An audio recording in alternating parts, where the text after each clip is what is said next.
We have to let go of the past. We don't let the past dictate who we are right now.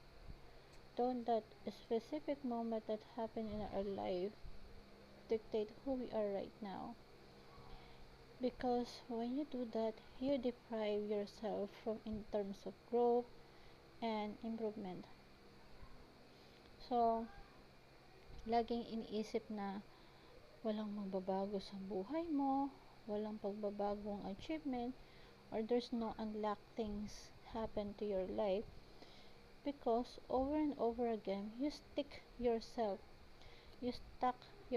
from that past. Pag nakahawak ka pa din sa past, ito yung nakaka-apekto sa'yo until now. We have to let go of that past. We need to do that. Yes, we make a mistake, and there are things that happen to us in the past, but we have to let go that past, let go that incident, let go that events, that painful experience that we have. Huwag natin hayaan na ipamuhay natin yon, bad experience na yon, yung time na yon until up now.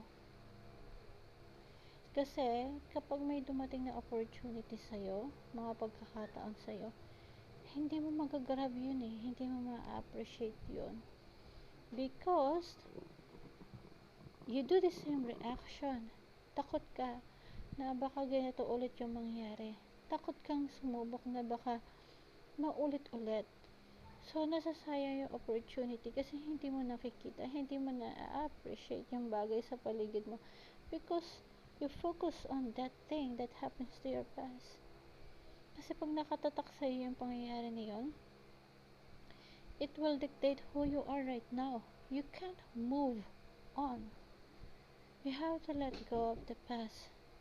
Yes, mahirap po nakalimutan nangyari nung nakaraan,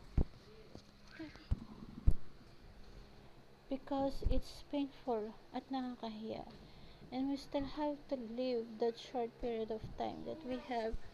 Pag lagi mong iniisip paulit-ulit yung chances na mangyari, paulit-ulit yung nangyari sa buhay natin, huwag mong panghawakan yung past na yun, kasi nahihirapan kang mag-move forward. You have to let go of that, because you have a lot of opportunity na nag-aantay sa'yo. If you get frustrated what happened in the past, pag nakatatak yun sa subconscious mind mo, takot kang gumawa ng mga bagay-bagay. People live in the past and they don't have good future. That's short temporary things that happen in life affect you right now. So it's time for you to do something about it, for your growth, for your future. Let it go. Let go of the past. Let it go.